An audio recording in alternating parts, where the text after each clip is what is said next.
যে কোনো মুহূর্তে বিজিবির সঙ্গে বিএসএফের তুমুল লড়াই হয়ে যেতে পারে। জয়পুরহাট সীমান্ত এলাকায় বিএসএফ তারা বাংলাদেশ সীমান্তের মধ্যে তারকাটা বেড়া দিতে চাচ্ছে। এখন তারকাটা বেড়া দেওয়ার যে একটা নিয়ম রয়েছে, সেই নিয়ম শৃঙ্খলার মধ্যে তারা নেই। তারা বারবার এই বাংলাদেশ সীমান্তের মধ্যে তারা তারকাটা বেড়া দেওয়ার চেষ্টা চালিয়ে যাচ্ছে। আর এরকম ঘটনা যদি বারবার ঘটতে থাকে তাহলে কিন্তু তুমুল একটি লড়াই হয়ে যাওয়ার সম্ভাবনা রয়েছে। এতে কিন্তু বড় ধরনের একটা নাশকতা তৈরি হতে পারে। বন্ধুরা, এই বিষয়ে আমাদের নাইমিলি ভাই চমৎকার একটি কন্টেন্ট বানিয়েছে, চলো না আমরা তার মূল ভিডিওটি দেখে আসি। নতুন হলে চ্যানেলটি সাবস্ক্রাইব করবেন, আর লিংক ডিসক্রিপশন বক্স।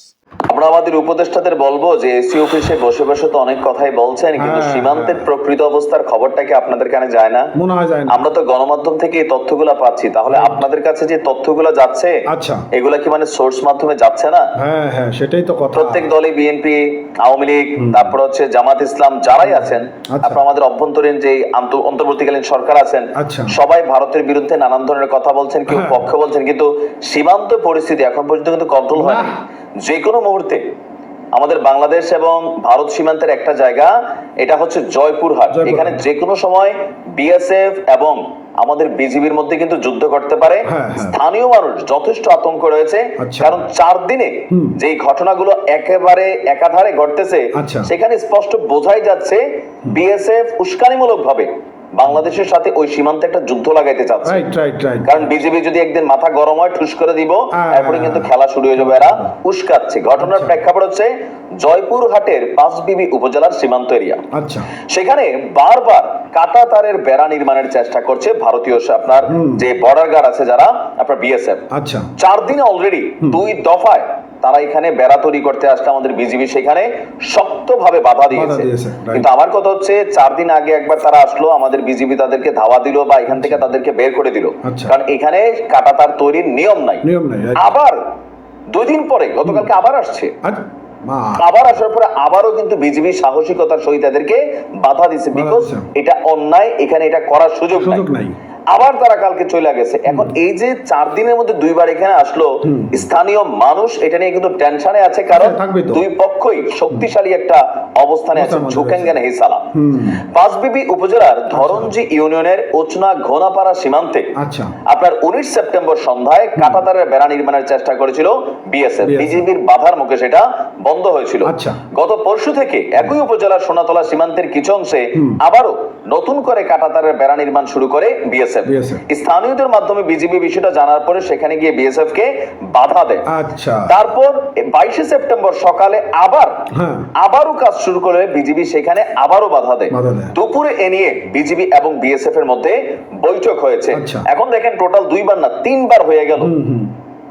4 দিনে 3 বার, মানে বিএসএফ তো এখানে তারা না যাই না হয়তো আসতে পারে। বিজিবি যখন বিষয়টা সামনে নিয়ে আসছে, তো তাদের উচিত কি বিষয়টা নরমাল করা, যে না এখানে তো করার সুযোগ নাই, কিন্তু এরা করছে। পাঁচবিবি উপজেলার ভারত সীমান্তের গয়েশপুর এবং বাংলাদেশ সীমান্তের সোনাতলা অংশে কাঁটাতারের বেড়া নেই। কয়েকদিন ধরে এই অংশে মেইন পিলার 280 নম্বরের সাব পিলার 12 ও 13 নম্বরের কাছে ভারতের অভ্যন্তরে আন্তর্জাতিক সীমান্ত থেকে মাত্র 5 থেকে 10 গজের ভেতরে কাঁটাতারের বেড়া নির্মাণের চেষ্টা চালাচ্ছে বিএসএফ। অথচ নিয়ম হলো সীমান্তের 150 গজের মধ্যে। কত গজ? 150 গজ। বিএসএফ তৈরি করার চেষ্টা করছে কত গজ? 5 থেকে 10 গজের ভিতরে এরা এই বেড়া নির্মাণ করার চেষ্টা চালাচ্ছে। স্থানীয়রা বলছেন বিএসএফ সদস্যরা দিনে পরিষ্কার পরিচ্ছন্নতা কার্যক্রম চালান আর রাতে কাঁটাতারের বেড়া দেয়। এভাবে 2টি সাব পিলার অংশে তারা বেড়া দিয়ে ফেলেছে।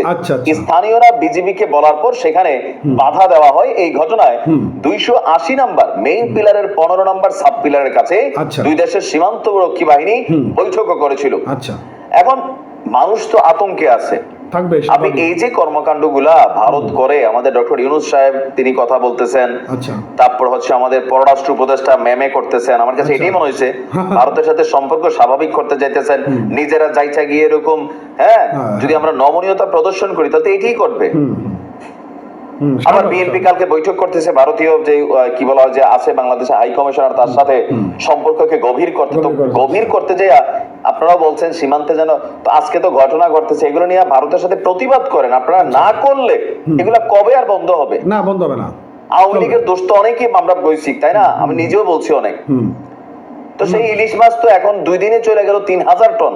আওয়ামী লীগ 5 বছরে দিচ্ছে 5500 টন। এখন যদি এই কাজ আওয়ামী লীগ করতো তাহলে কি পরিমাণ সমালোচনা হইতো? বিশাল বিশাল। বিষয়টা হচ্ছে কি, অন্যায় অন্যায়, আপনার দায়িত্বে আছেন, বিষয়গুলোকে প্রটেস্ট করতে হবে। এটা বাংলাদেশের ইজ্জতের ইস্যু, সার্বভৌমত্বের ইস্যু, এটা নিয়ে চুপ থাকার সুযোগ নেই, স্ট্রংলি লাউডলি কথা বলতে হবে। তো বন্ধুরা, এই ছিল আজকের মতন সর্বশেষ অবস্থা। এখন আপনাদের কি ধারণা যে আসলে তলে তলে কিন্তু সবাই সম্পর্ক রক্ষা করার চেষ্টা করে, বিএনপি হোক, আওয়ামী লীগ হোক, জামাত হোক, জাতীয় পার্টি হোক বা অন্তর্বর্তীকালীন সরকার হোক, সবাই কিন্তু ভারতের সাথে সুসম্পর্ক বজায় রাখতে চায়, কারণ একটা বিশেষ সুবিধার জন্য। এই হলো সর্বশেষ অবস্থা। তো যাই হোক, ভালো থাকবেন, সুস্থ থাকবেন। নতুন হলে চ্যানেলটি সাবস্ক্রাইব করবেন, পেজটা ফলো দিয়ে সঙ্গে থাকবেন, সঙ্গে রাখবেন।